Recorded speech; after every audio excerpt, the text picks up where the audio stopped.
Bonjour à toutes et à tous. Merci beaucoup de me laisser la parole pour le témoignage concernant notre projet Habitat des filles jeunes. Je vais partager mon écran. Je pense que c'est bon.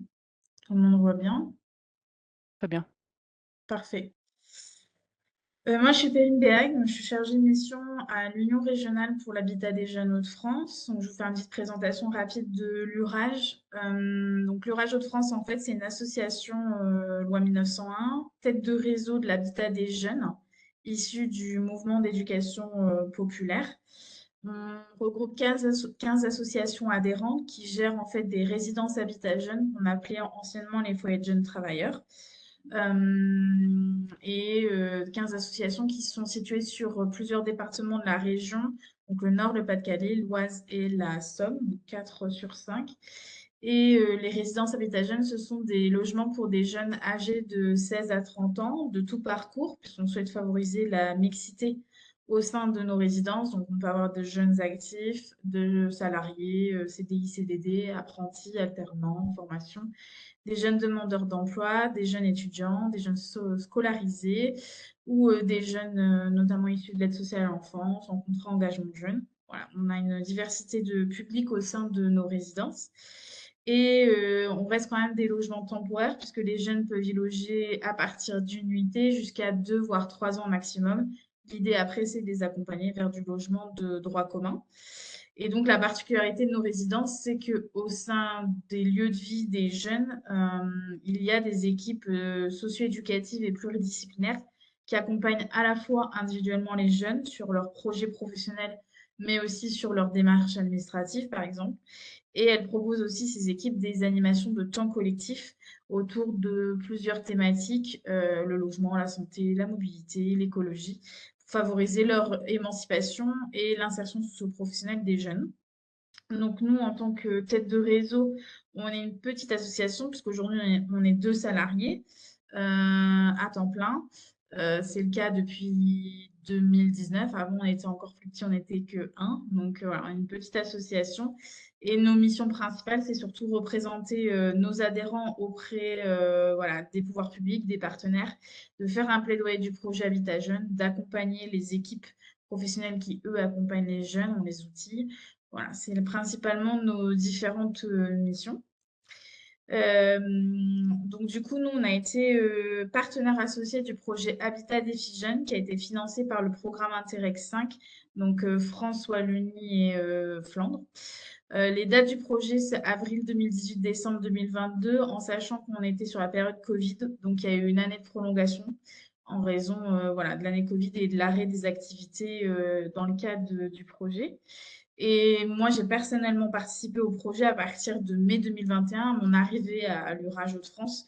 Donc, j'ai pris en cours de route le projet qui a été élaboré bien évidemment avant. En fait, le projet, il a été mis en place suite à plusieurs constats. Tout d'abord que le fait qu'en fait, il y avait des jeunes Français et des jeunes Belges qui ont des vraies difficultés à se loger, qui sont pourtant, ben, le logement est une condition pour pouvoir accéder à la mobilité, à un travail, à une formation. Donc des jeunes Français, des jeunes Belges, donc du coup qui ont des difficultés à se loger, et d'autant plus lorsqu'ils souhaitent traverser une frontière ou quand ils sont sur une zone transfrontalière. Donc ça, c'était un premier constat. Et le second constat, c'était que les intervenants sociaux, les travailleurs sociaux, ils n'étaient pas forcément informés ou pas suffisamment sur les différents dispositifs, les opportunités en fait en matière de logement, d'emploi, de mobilité, de formation pour les jeunes et notamment lorsqu'ils traversent une frontière. On ne connaît pas forcément les dispositifs en Belgique, on ne connaît pas forcément les dispositifs en France pour les travailleurs sociaux belges ou français. Donc, à partir de ces trois constats, il y a eu trois modules de travail qui ont été élaborés.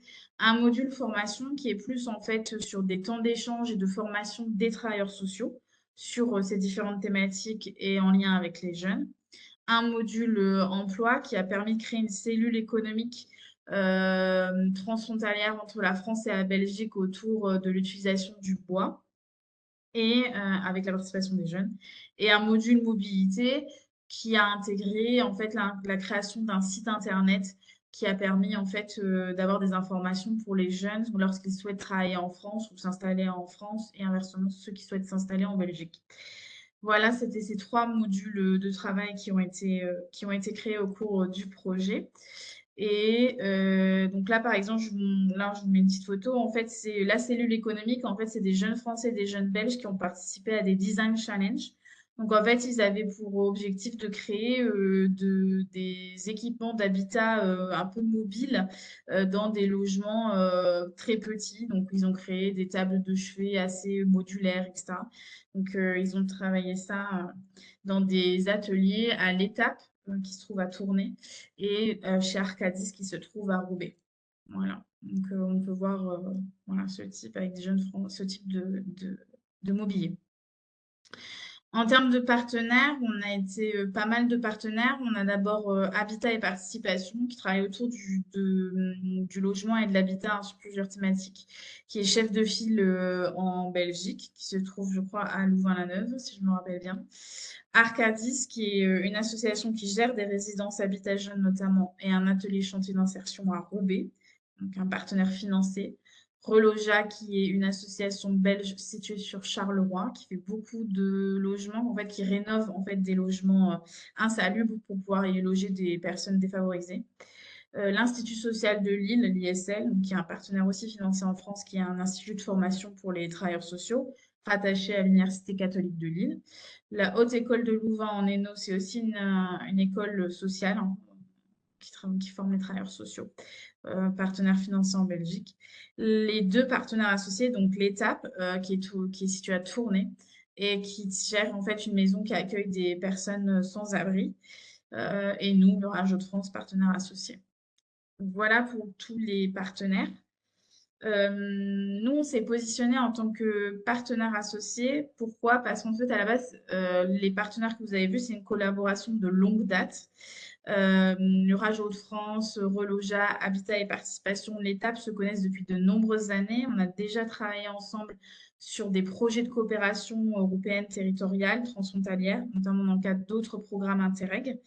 Et en fait, on a toujours participé en tant que partenaire associé. Pourquoi? Parce qu'il y a à la fois un choix politique. L'Urage Hauts-de-France, c'est une association de tête de réseau. Donc, on représente nos adhérents et on ne fait pas à leur place. Donc, on souhaite en fait plutôt accompagner notre adhérent qui est intéressé à participer et à être financé dans le cadre d'un projet européen, de les accompagner dans cette démarche et de nous ne pas être financés. Donc, de plutôt accompagner l'adhérent en ce sens. Ça a été le cas sur d'autres programmes Interreg, donc c'était un de nos adhérents qui était financé. Là, pour celui-ci, pour le projet Habitat des Jeunes, c'est l'association Arcadis qui a été financée et qui a participé en tant que partenaire financé.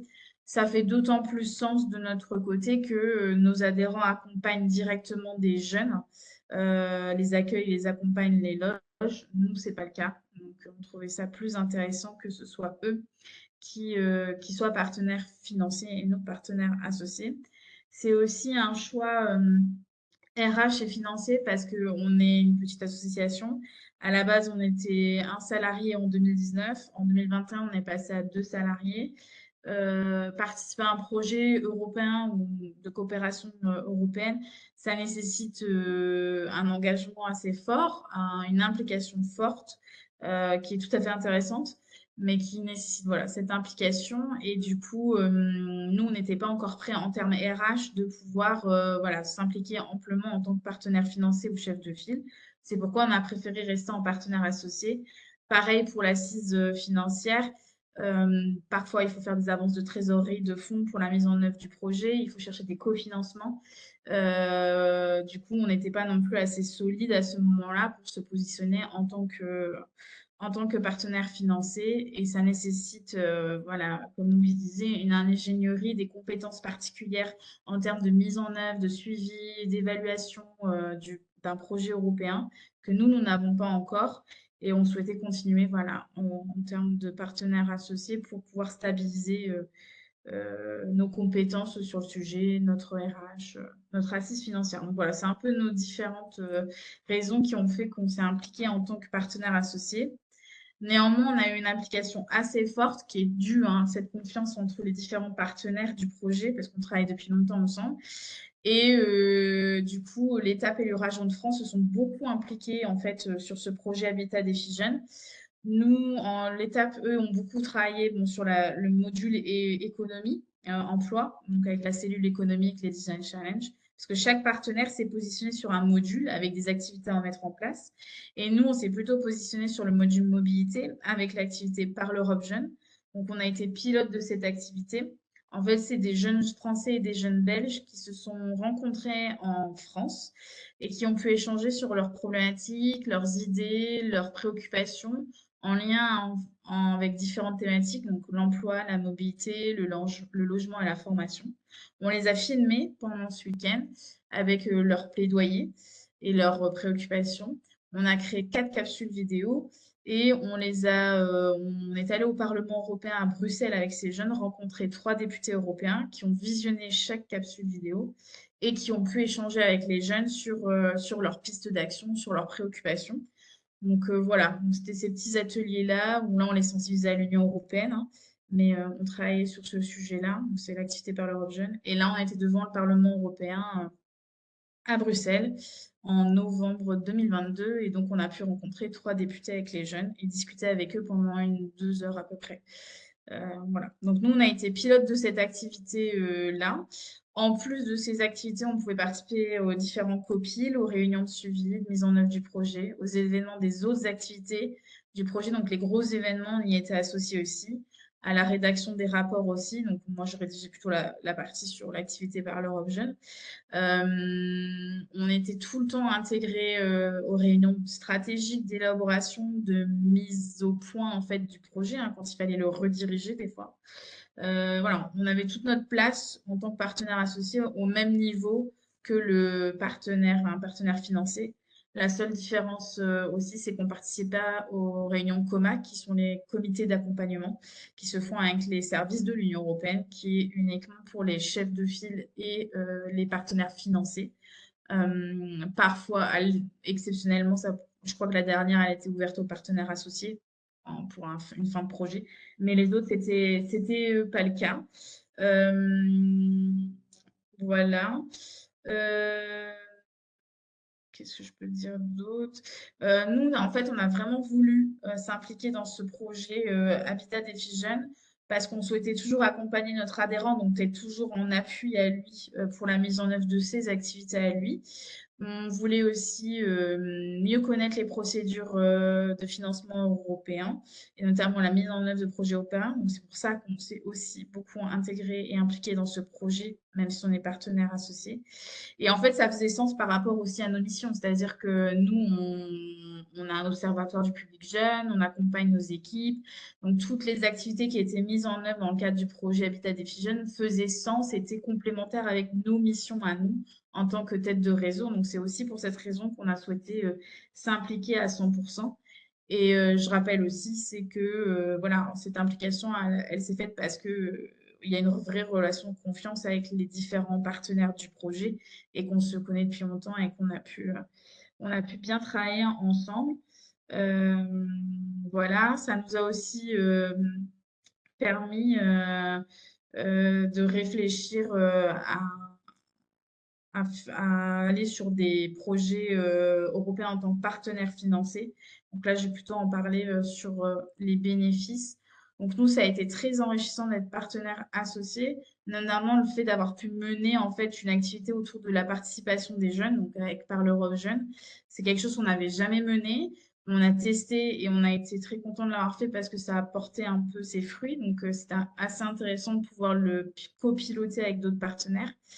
Ça a été bénéfique parce que effectivement, c'est connaître et comprendre sans prise de risque, c'est-à-dire qu'on n'a pas de prise de risque financier ou voilà, pour mieux connaître les procédures européennes. Donc, on a pu s'intégrer dans un projet européen sans vraiment avoir une réelle prise de risque par rapport à un chef de file ou un partenaire financier. Ça nous a aussi permis de rencontrer beaucoup d'acteurs, beaucoup de partenaires d'autres pays européens, de se créer un réseau, de partager nos pratiques, nos outils, parce qu'on ne travaille pas forcément de la même manière en Belgique ou en France, et des fois on est complémentaires et des fois on ne travaille pas de la même manière. Par exemple, pour un exemple, en Belgique, il n'y a pas de foyer de jeunes travailleurs, ça n'existe pas. Grâce au projet européen, ils se sont inspirés de nos FJT en France pour essayer de passer une loi et de créer un dispositif autour du FJT. Donc voilà, ça a permis en fait à des élus belges de connaître ce que c'est le FJT et comment on peut l'appliquer aussi en Belgique sur un dispositif qu'ils ne connaissent pas. Donc voilà, c'est assez intéressant, on a pu s'inspirer des uns et des autres. Ça permet aussi surtout d'expérimenter de nouvelles actions. On peut parler de par l'Europe Jeune, on n'avait jamais fait, de tester plein de choses en collectif, parce qu'on n'est pas tout seul à le tester, à l'expérimenter. Donc l'organisation est mutualisée avec d'autres partenaires, donc c'est assez intéressant. Et ce projet, donc je l'avais dit, ça nous a permis de réfléchir à de nouvelles perspectives et opportunités de projets européens, notamment sur un projet Erasmus+. On a travaillé avec d'autres unions régionales autour de la participation des jeunes, le partage d'expériences et de connaissances sur des thématiques autour des travailleurs, avec les travailleurs sociaux, autour des thématiques de l'habitat jeune. Voilà, on a essayé d'y réfléchir en tant que partenaire financier cette fois-ci. Ça n'a pas apporté ses fruits pour cette année, mais l'idée est toujours là de se positionner un jour sur un projet européen en tant que partenaire financier ou chef de file, mais plus partenaire associé parce que voilà, on s'est senti plus à l'aise sur les dispositifs européens, financement européen. Donc c'est en cours de réflexion, notamment vis-à-vis de la diversification de notre modèle économique, qui est un sujet aujourd'hui pour beaucoup d'associations. Voilà, de pouvoir rechercher d'autres financements et notamment des financements européens. Donc assez positif. Et enfin, en termes de limites, c'est vrai qu'il faut prêter attention au temps RH qui est passé sur le projet, parce que même si on n'est que partenaire associé, ça nécessite aussi de s'impliquer et on n'a pas de financement pour. Donc ça prend un peu de temps. En termes de temps de travail, alors c'est assez difficile pour nous de estimer d'avoir une jauge, nous, on ne remplit pas de feuille de temps, donc voilà, c'était un peu compliqué. Mais au moins une journée par mois pour les copines au moins pour suivre le projet, jusqu'à 2 à 3 jours par semaine en fonction des activités à mettre en place. Nous, quand on a eu la période par l'Europe Jeune, voilà, on avait plusieurs jours par semaine pour organiser cette activité. Donc, c'est vraiment dépendant de l'activité des activités à mettre en place. Ça dépend aussi de la volonté d'implication du partenaire associé, comment il s'y retrouve par rapport à ses missions ou pas. Voilà, c'est vraiment dépendant du degré souhaité d'implication par chaque partenaire. Nous, dans le cadre du programme Interreg, on n'a pas eu de prise en charge des frais de déplacement, autant l'ETAP que l'URAGE Hauts-de-France à l'époque. Donc, ça a été pris sur les fonds propres de l'association, donc avec d'autres financements du coup de subventions, mais pas européens. Et vraiment, je pense qu'il y a une nécessité d'avoir une relation de confiance avec les autres partenaires du projet, de bien anticiper qui fait quoi, les objectifs de chacun, les activités qui doivent être mises en œuvre, le temps de travail de chaque partenaire, puisque mieux vous êtes en confiance avec votre partenaire, mieux ça se passe. Et donc, quand tout est clair, c'est beaucoup plus simple pour le déroulé du projet et de réaliser régulièrement du coup, des réunions de suivi. Nous, ça a été le cas, hein. Il y a des moments où ça a été plus difficile que d'autres en termes de coordination. Du coup, on se faisait des copiles, voilà, pour pouvoir adapter, ajuster le projet, l'implication de chaque partenaire. Mais voilà, on n'a que ces limites-là. On y a trouvé beaucoup de bénéfices à y participer. Et notamment en tant que partenaire associé, ça permet vraiment d'essayer de participer à un projet européen en regardant comment ça se passe et voilà.